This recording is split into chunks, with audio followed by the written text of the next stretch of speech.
Social media ban हो गया, parliament जल रहा है,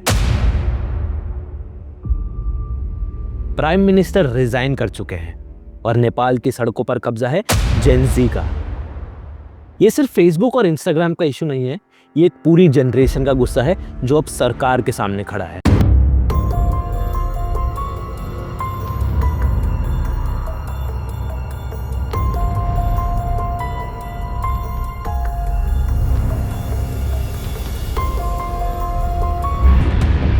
तो चलिए सारे इवेंट्स शुरुआत से समझते हैं। नेपाल की पॉलिटिक्स हमेशा से ही अनस्टेबल रही है। 2008 से लेके अब तक टोटल 13 बार गवर्नमेंट चेंज हो चुकी है और जुलाई 2024 में केपी शर्मा ओली नेपाल के 4th टाइम प्राइम मिनिस्टर बने। लेकिन असली प्रॉब्लम्स 2025 में शुरू हुई।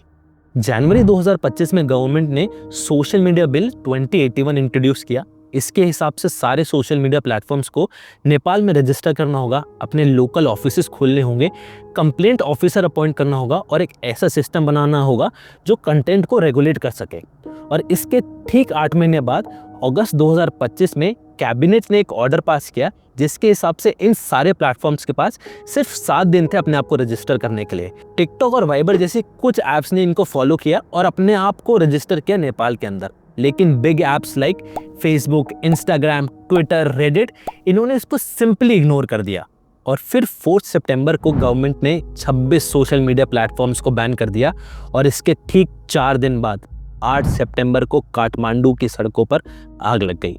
ये प्रोटेस्ट किसी पार्टी का नहीं था, ये आज की जनरेशन जिसका लोग बहुत मजाक भी उड़ाते हैं उसी जेन ज़ी का गुस्सा था।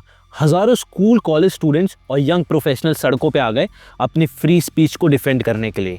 उनके स्लोगन्स क्लियर थे, shut down corruption, not social media, unban social media and youth against corruption. Government ने सोचा ये प्रोटेस्ट छोटा है, कंट्रोल हो जाएगा। लेकिन जैसे ही क्राउड बढ़ा पुलिस ने लाठीचार्ज कर दिया। प्रोटेस्टर्स को भगाने के लिए पुलिस ने टीयर गैस यूज़ किया।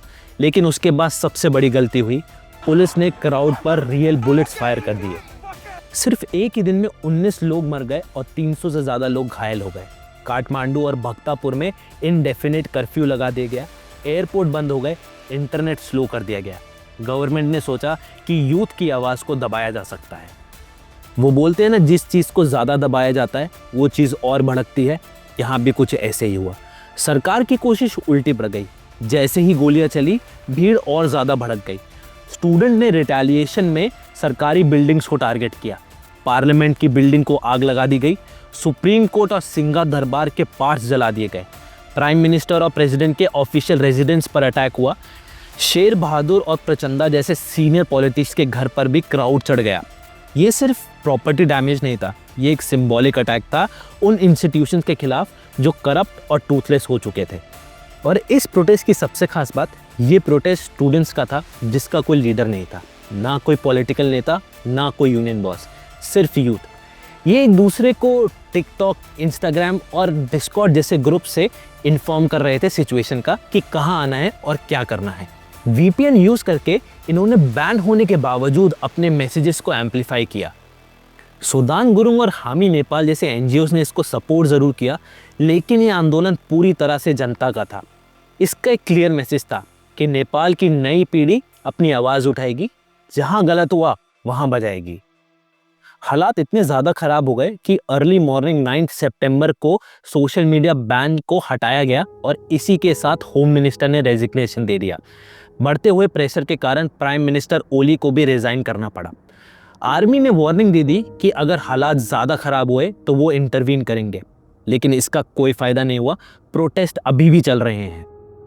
ये प्रोटेस्ट सिर्फ सोशल मीडिया के अगेंस्ट नहीं है, ये एक पूरी पीढ़ी की आवाज़ है।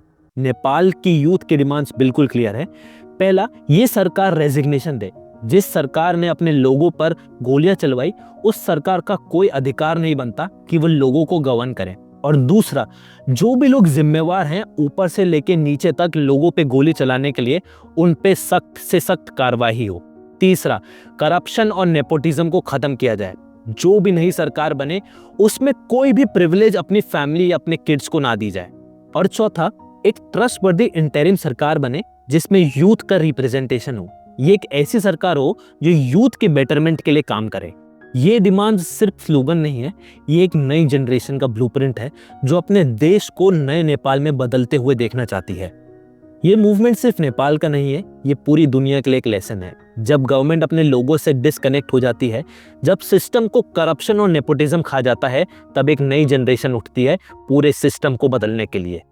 अब सवाल यह है कि क्या नेपाल में कुछ बदलेगा या ये भी हिस्ट्री का एक चैप्टर बन के रह जाएगा।